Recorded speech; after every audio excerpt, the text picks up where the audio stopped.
नमस्कार दोस्तों, आज के वीडियो में आपका स्वागत है। रिसेंटली अगर आप न्यूज़ को करीबी से ट्रैक कर रहे होंगे तो पता चलेगा कि वॉरेन बफेट जो कि इस दुनिया के सबसे बेहतरीन इन्वेस्टर है, उन्होंने अपने एप्पल के जो 50% स्टॉक्स है उसे बेच दिया। जबकि एप्पल वॉरेन बफेट का सबसे पसंदीदा स्टॉक था और जनरली वो अपने इंटरव्यू में कहते हैं कि मेरी जो होल्डिंग पीरियड है वो फॉरएवर है।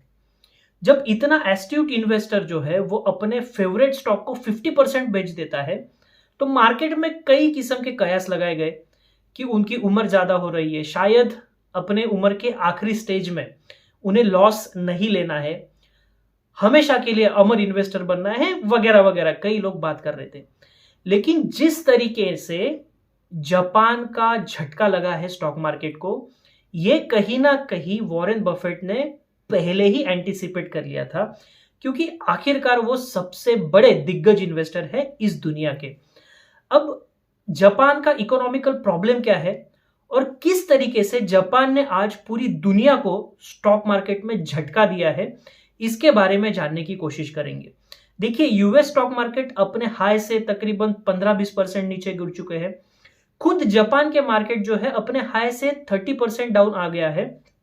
एक दिन में 12% का लॉस उन्हें देखना पड़ा है। हमारे इंडियन स्टॉक मार्केट उस हिसाब से नहीं गिरे हैं, सिर्फ 2 से 4% के बीच में गिरे हैं। लार्ज कैप इंडाइसेस 2.5-3% गिरा है और mid cap small cap indices जो है वो थोड़े ज्यादा गिरे हैं। तो कई सारों के जहन में एक सवाल आ रहा है कि क्या ये सही अपॉर्चुनिटी है लमसम करने के लिए। लेकिन मेरा अगर ओपिनियन आप जानो, मैं कोई एक्सपर्ट तो वैसे हूं नहीं, लेकिन मेरा ओपिनियन है कि अभी भी सही वक्त नहीं है लमसम के लिए। अब मैं ऐसा क्यों बता रहा हूं, इसके पीछे का लॉजिक जो है वो समझने की कोशिश कीजिए। देखिए, हम डिस्कस करेंगे कि जापान की प्रॉब्लम क्या है और ये प्रॉब्लम क्या तुरंत जो है वो करेक्ट हो जाएगी या नहीं होगी। जियोपॉलिटिकल सिचुएशन का, इन सारी चीजों को मद्देनजर देखते हुए आपको खुद का डिसीजन लेना है कि आपको लमसम करनी है या फिर नहीं। मैंने तो डिसीजन लिया है कि अभी ये सही वक्त नहीं है लमसम करने का। देखिए, सबसे पहले तो जानना पड़ेगा कि स्टॉक मार्केट क्यों गिरा। न्यूज चैनल को मत देखिए भाई, न्यूज चैनल दुनिया भर का नॉलेज आपको पेल देंगे। वो कहेंगे कि वहां पे इजराइल हमास का वॉर चल रहा है, रशिया यूक्रेन हो रहा है, जियोपॉलिटिकल सिचुएशन ये है, वैल्यूएशंस काफी ज्यादा है, ये है वो है, दुनिया जहां की बातें करेंगे। लेकिन जो असली रीजन है वो है जापान की इकोनॉमिकल प्रॉब्लम। देखिए, काफी सिंपल लैंग्वेज में बताने की कोशिश करूंगा। मैं भी कोई इकोनॉमिकल एक्सपर्ट नहीं हूं, फाइनेंशियल एक्सपर्ट नहीं हूं। 2-4 लोगों के वीडियोस देखे, न्यूज पढ़े और वहां से जो कुछ मैं समझा आपको सिंपल लैंग्वेज में समझाने की कोशिश करूंगा। अगर ये सारा सिनेरियो आपको खुद समझ में आ गया तो फिर आप बेटर प्रिपेयर्ड होते हो आपके डिसीजंस लेने के लिए। तो हुआ ये कि जापानीज जो है उनके जो इंटरेस्ट रेट है वो लगभग 0% के आसपास थे।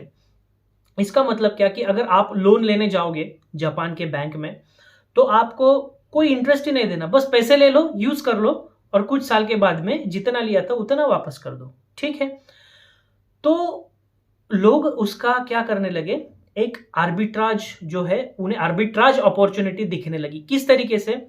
जापान के बैंक से पैसा उठाओ, दुनिया भर के स्टॉक मार्केट्स में पैसा डालो, यूएस स्टॉक मार्केट में डालो, इंडियन स्टॉक मार्केट में डालो, अदर एशियन स्टॉक कंट्रीज में डालो।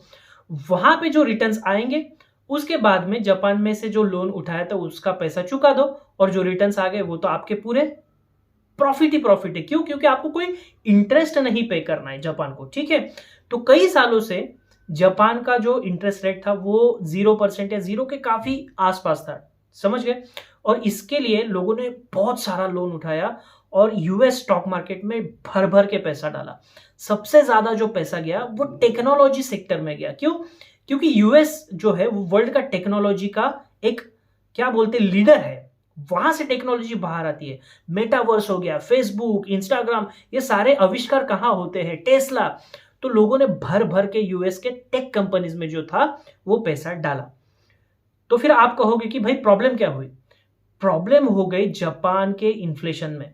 देखिए, जापानीज इन्फ्लेशन जो है वो अभी 2% के ऊपर जा चुका है और अगर इन्फ्लेशन को कंट्रोल करना है तो आपको क्या करना पड़ेगा, बेसिकली समझना पड़ेगा कि इन्फ्लेशन क्यों होता है। देखिए, लोगों के हाथ में पैसा ज्यादा आ गया और कम चीजें हैं खरीदने के लिए, तो इन्फ्लेशन बढ़ेगा। मेरे पास और मेरे जैसे 10 लोगों के पास काफी सारा पैसा है और खाली एक ही एप्पल खरीदने के लिए है, तो लोग क्या करेंगे, मुंह बोली कीमत उसे देंगे और इसके चलते क्या होगा, वो इन्फ्लेशन जो है बढ़ता जाएगा। अब इस इन्फ्लेशन को अगर कंट्रोल करना है तो क्या ऑप्शन होता है कि लोगों के हाथ में पैसा कम रहे। अब लोगों के हाथ में पैसा कब रहेगा, जब लोगों को इन्वेस्टमेंट के लिए एक अच्छी अपॉर्चुनिटी दिखेगी। तो लोग क्या करेंगे, चलो भाई मुझे सामान नहीं खरीदना है, मैं एक काम करता हूं बैंक में पैसा डालूंगा, क्योंकि वहां पे मुझे क्या है, इंटरेस्ट रेट अच्छे मिल रहे हैं, मैं सामान मेरा डिफर करता हूं, 1-2 साल के बाद में खरीद लूंगा। तो इस तरीके से पैसा जो है हाथ में से बैंक में जाना चाहिए, लिक्विडिटी कम होनी चाहिए, तो फिर वो चीज खरीदने के लिए कम पैसा जाएगा और ऑटोमेटिकली आपका जो इन्फ्लेशन है वो कंट्रोल हो जाएगा। तो अब इस इन्फ्लेशन को कंट्रोल करने के लिए बैंक ऑफ जो जापान है उसने क्या किया, अपने इंटरेस्ट रेट को बढ़ा दिया। इंटरेस्ट रेट को कर दिया 0.25%। मान लो वो 0 था तो उसको 25% कर दिया। अब हुआ क्या कि जो भी एक्सपर्ट्स थे मार्केट में, जिन्होंने आर्बिट्राज अपॉर्चुनिटी देख के पैसा लोन पे उठाया था, अब उनको क्या करना पड़ेगा, लोन का जो इंटरेस्ट है 0.25% का वो भी चुकाना पड़ेगा। ठीक है, तो उनके पैरों तले जो जमीन है वो खिसक गई और उन्होंने क्या किया, फटाफट से स्टॉक मार्केट से पैसा निकालना शुरू किया और जो कुछ भी अपना लोन उठाया उसे चुकता करने के लिए उन्होंने अपना इंतजाम कर लिया। इसके लिए क्या हुआ, यूएस स्टॉक मार्केट से पैसा निकल गया, टेक्नोलॉजी सेक्टर से पैसा निकल गया और उसका कुछ इंपैक्ट इंडियन स्टॉक मार्केट में भी हो गया। लेकिन इंडियन स्टॉक मार्केट में क्या हुआ, बेसिकली उतना मार्केट नहीं गिरा। क्यों? क्योंकि हमारा DII जो है यानी डोमेस्टिक इंस्टीट्यूशनल इन्वेस्टर्स जो है वो काफी स्ट्रांग पोजीशन में है। इसकी वजह है कि लोगों का जो म्यूचुअल फंड के जरिए पैसा जा रहा है ना वो काफी तगड़ा है। अगर आप आज पर मंथ बेसिस पे देखोगे तो 21,000 करोड़ रुपीस की SIP जा रही है मार्केट में। और आज कितनी तारीख है, 5 तारीख है, यानी लोगों के जस्ट सैलरी हुई है और सैलरी होते होते ही हमारे इंडिया में क्या होता है कि SIP का जो है वो इंस्टॉलमेंट चला जाता है। तो हो सकता है कि DIIs ने मार्केट गिरने के बाद में थोड़ी बाइंग की हो और उसके चलते हमें ये सपोर्ट मिल गया। लेकिन इंटरेस्टिंग बात यह है कि क्या यह सही वक्त है कि आप लमसम इन्वेस्टमेंट करें, इसके ऊपर थोड़ी हम चर्चा करेंगे। अब मेरा पर्सनल ओपिनियन क्या है मैं आपको बताता हूं। देखिए, अभी ये जो जापान की प्रॉब्लम है, ये इन्फ्लेशन की प्रॉब्लम 1-2 दिन में या 1-2 हफ्ते में जाने वाली नहीं है।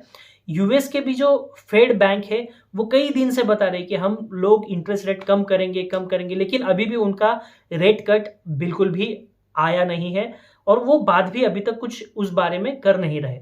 तो हमें देखना पड़ेगा कि बैंक ऑफ जापान जो है वो और इंटरेस्ट रेट बढ़ाएगी और ये जो प्रॉब्लम है वो एस्केलेट होगी। यूएस की फेड किस तरीके से अपने इंटरेस्ट रेट को प्ले आउट करती है और उसका असर इंडियन स्टॉक मार्केट पे किस तरीके से होता है, ये सारी चीजें जो है वो 2 दिन 4 दिन में सुलटने वाली नहीं है। तो इसलिए आपको एक्साइटमेंट में, हड़बड़ी में लमसम निवेश करने की जरूरत नहीं है। हो सकता है कि स्टॉक मार्केट जो है वो और गिरे और 5% से 10%, 20% तक गिर सकती है। देखिए, आप एशियन कंट्रीज को देखिए, कितने मार्केट गिर गए हैं, लेकिन हमारा जो मार्केट है अभी भी टॉप से महज 4-5-6% ही गिरा है। ये कोई बहुत बड़ी गिरावट नहीं है जिसमें आपने छलांग लगा देनी है। इतना ओवर एक्साइटमेंट होने की जरूरत बिल्कुल भी नहीं है, राइट। तो सबसे पहली चीज, अगर आपको लग रहा है कि भाई मेरी जो बोट है वो मिस हो जाएगी, मेरी फ्लाइट मिस हो जाएगी, तो बेशक जाइए आप लमसम कीजिए। हो सकता है यहां से मार्केट रिकवर भी हो जाए, हो सकता है यहां से मार्केट 10-15% तक गिर भी जाए। देखिए, मार्केट को प्रेडिक्ट तो भगवान ही कर सकते हैं, अदरवाइज आप और मेरे जैसे जो कॉमन इन्वेस्टर है उनसे तो ये होने वाला नहीं है प्रेडिक्शन का काम। तो ये चीज आपको ध्यान में रखनी है और मुझे लगता है कि ये चीज जो है वॉरेन बफेट ने पहले ही एंटिसिपेट कर ली थी और इसके चलते उन्होंने अपने एप्पल के जो शेयर्स हैं वो 50% बेच दिए। हो सकता है कुछ अलग रीजन भी हो, लेकिन मुझे मोटा मोटी लगा कि ये जो जापान का झटका जो था वो उन्होंने पहले एंटिसिपेट कर लिया था और उस तरीके से उन्होंने अपने जो है वो कदम उठाए हैं। अब बात करेंगे इंडियन स्टॉक मार्केट की, तो कई सारे एक्सपर्ट बोल रहे हैं कि इंडियन स्टॉक मार्केट स्टिल काफी वैल्यूएशन में महंगे हैं। तो हमें राह देखनी चाहिए, 1 हफ्ता, 2 हफ्ता, 1 महीना, 2 महीना, थोड़ा मार्केट और गिर जाए। मेरी तो यही इच्छा है कि थोड़ा और 5-10% गिर जाए, थोड़ी शांति हो जाए, ये जो फीवर है वो थोड़ा नॉर्मलाइज हो जाए, उसके बाद में देखा जाएगा लमसम करना है या नहीं। लेकिन one thing is for sure कि आपको अपनी एसआईपी बिल्कुल भी स्टॉप नहीं करनी है, हड़बड़ी में आपका पैसा विड्रॉ भी नहीं करना है, ठीक है। जो चल रहा है उसे चलने दीजिए। आपका अगर इन्वेस्टमेंट होराइजन 10-15 साल का है तो आपको ये 5-10-15% की ऊपर नीचे जो वोलाटिलिटी होती है उसको नजरअंदाज करना है। न्यूज़ देखिए, समझने की कोशिश कीजिए कि किस तरीके से ग्लोबल मार्केट में जो है न्यूज़ चल रही है, किस तरीके से उसका इम्पैक्ट होता है। ये पढ़ने के लिए काफ़ी मज़ा आता है, थोड़ा खुद का भी एक इंटरेस्ट होता है, उसमें थोड़ा मज़ा आता है, ठीक है। फिर इन्वेस्टमेंट करने में भी मज़ा आता है। तो उस नज़रिए से आप ज़रूर मार्केट को ट्रैक कीजिए, लेकिन प्रोएक्टिवली जाके कोई भी एक्टिविटीज़ करने की ज़रूरत नहीं है। थोड़ा संभल के रहिए और हो सके तो इस चैनल को सब्सक्राइब कीजिए, लाइक कीजिए और दोस्तों के साथ भी शेयर कीजिए, ठीक है। हम फिर मिलेंगे नई वीडियो के साथ, तब तक के लिए bye bye, have a nice day.